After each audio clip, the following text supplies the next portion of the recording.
Good morning everyone. मैं doctor लता अग्रवाल।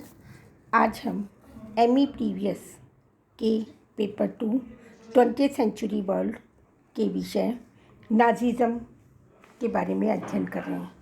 यह चौथा भाग है जिसके अंतर्गत ऐसा क्या कारण था कि द्वितीय विश्व युद्ध हुआ और जर्मनी में हिटलर ने ऐसी कौन सी परिस्थितियाँ उत्पन्न की जिसके कारण द्वितीय विश्व युद्ध का सामना करना पड़ा।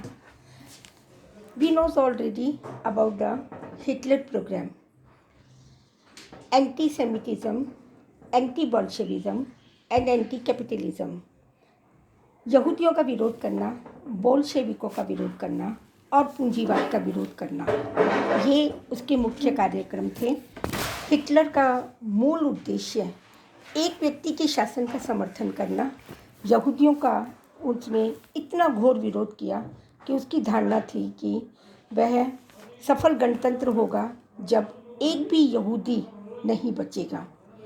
इसी आधार पर उसने जर्मनी में थर्ड रीच की स्थापना करना चाहता था, मीन्स बृहत्तर राज्य की स्थापना करना चाहता था।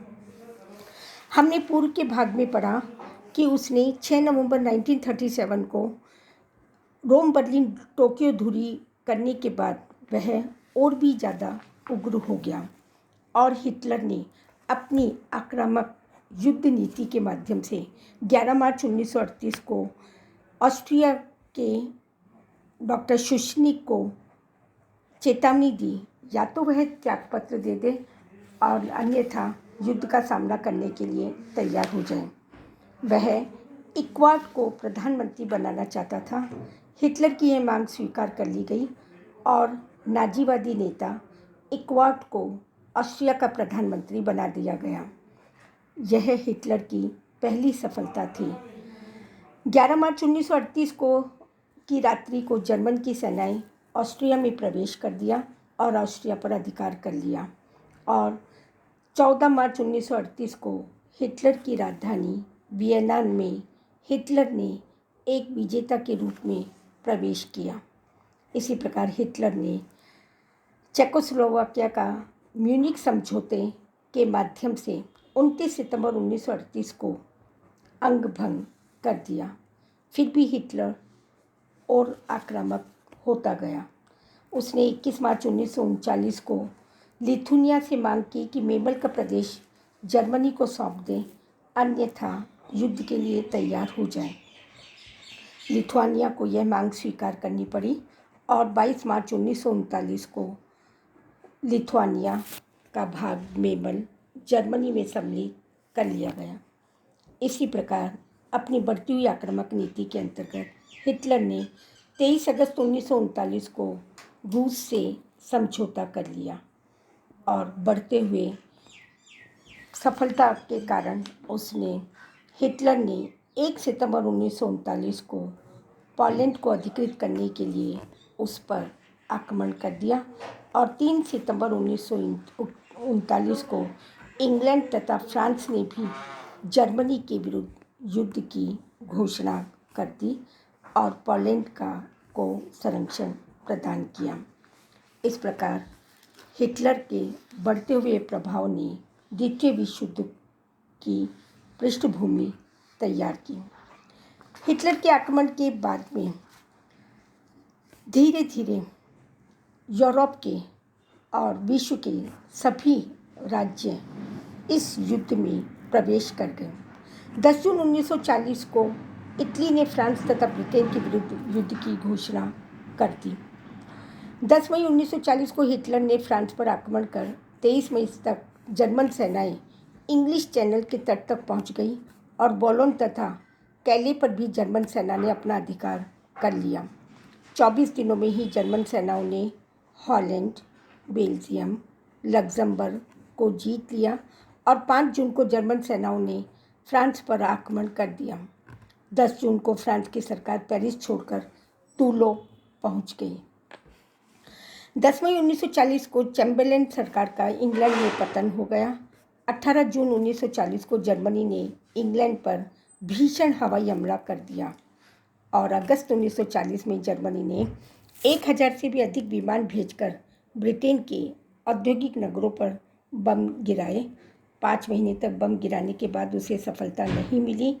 जर्मनी के 3000 से भी अधिक वायुयानों को इंग्लैंड ने पराजित कर दिया।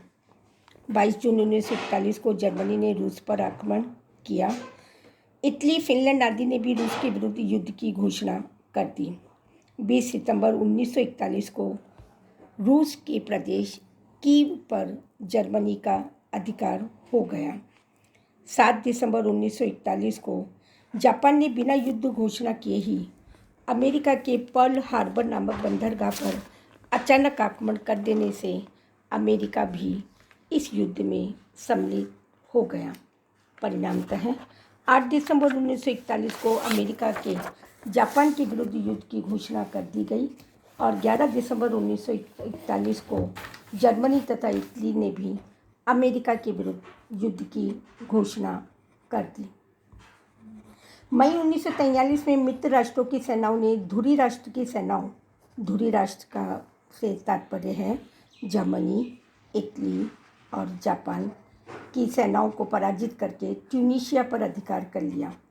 इसके साथ ही अल्जीरिया, मोरक्को और ट्यूनीशिया में स्वतंत्र फ्रेंच सरकार की स्थापना हुई।